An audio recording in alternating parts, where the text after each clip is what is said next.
আজকের মজাদার গল্প চালাক রাজহাঁস ও বোকা কচ্ছপ। আরো একটি নতুন গল্পে আমার চ্যানেলে স্বাগত।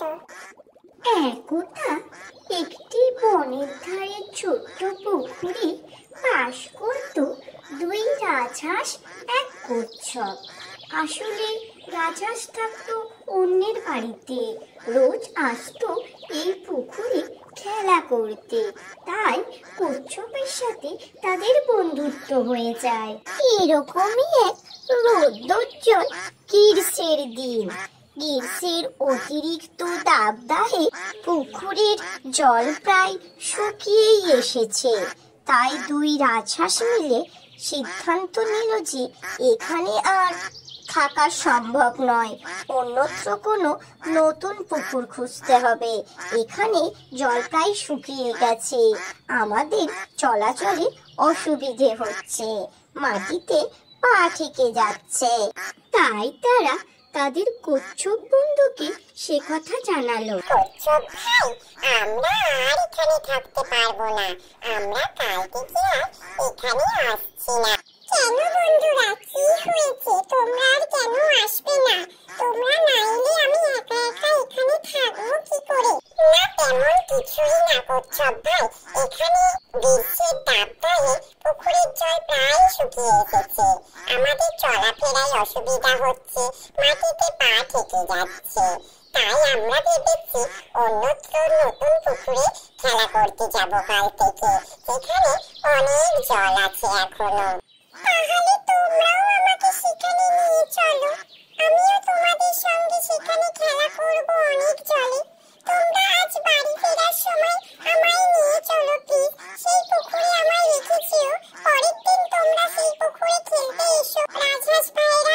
এইভাবে কচ্ছপ অনেক কাকুতি মিনতি করলো দুই রাজহাঁসকে তাদের নতুন খেলার জায়গায় তাকে আজকেই নিয়ে গিয়ে রেখে আসার জন্য। কচ্ছপ ভাই, তুমি তো উড়তে পারো না, তোমাকে আমরা সেখানে কি করে নিয়ে যাব? আমরা না হয় উড়ে চলে গেলাম, কি করে উড়ি বলো তো কচ্ছপ ভাই, তুমি তো ভারী সমস্যায় ফেললে আমাদের। এরপর অনেক ভেবে দুই রাজহাঁস মিলে এক বুদ্ধি বার করলো।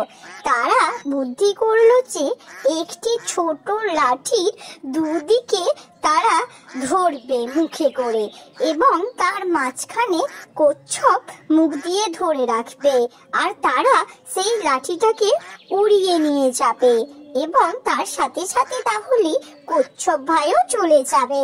যেমনি ভাবা তেমনি কাজ।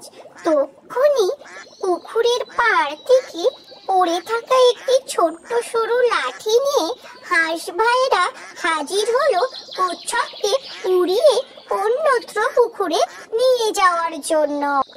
এরপর দুই রাজহাঁস উড়িয়ে নিয়ে চললো অন্যত্র কচ্ছপকে, যেখানে তারা কাল থেকে খেলা করবে সেই পুকুরে।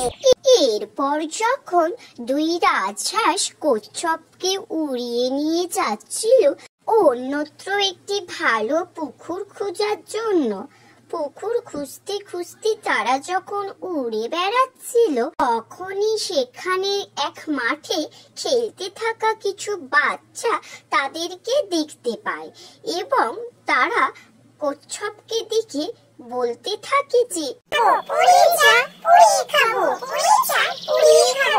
এই কথাটা শুনে কচ্ছপের কিন্তু খুবই রাগ হচ্ছিল, কিন্তু তাও সে অনেক কষ্টে নিচে মুখ বন্ধ করে রাজহাঁসেদের দেওয়া শর্ত মনে রেখে শক্তভাবে রাজহাঁসেদের দেওয়া লাঠিটি মুখে ধরেছিল। কিন্তু অনেকক্ষণ ধরে বাচ্চারা তাকে রাগানোর জন্য শেষমেশ কচ্ছপ রাজহাঁসেদের দেওয়া শর্ত ভেঙে দিয়ে বাচ্চা ছেলে মেয়েদেরকে বলে উঠল, অমনি যা বলেছে ঠিক তেমনি লাঠি থেকে মুখ ছেড়ে নিচে পড়ে গেল, আর বাচ্চারা তখন তাকে মজা করে পুড়িয়ে খেলো।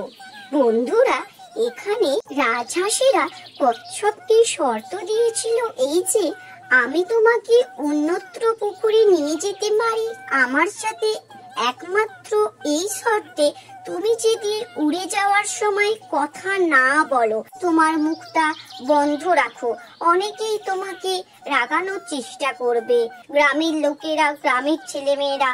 তুমি যদি তাদের বাজে কথায় কান দিয়ে রাগ করে উত্তর দিতে যাও, তাহলে তোমারই সর্বনাশ হবে। তুমি এই উপর থেকে নিচে পড়ে যাবে, আর ওরা তখন তোমাকে মজা করে খেয়ে নেবে। অবশেষে বন্ধুরা তাই ঘটলো। নীতি কথা, যারা সাহায্যকারী বন্ধুর কথা শোনে না তারা বিপদে পড়ে।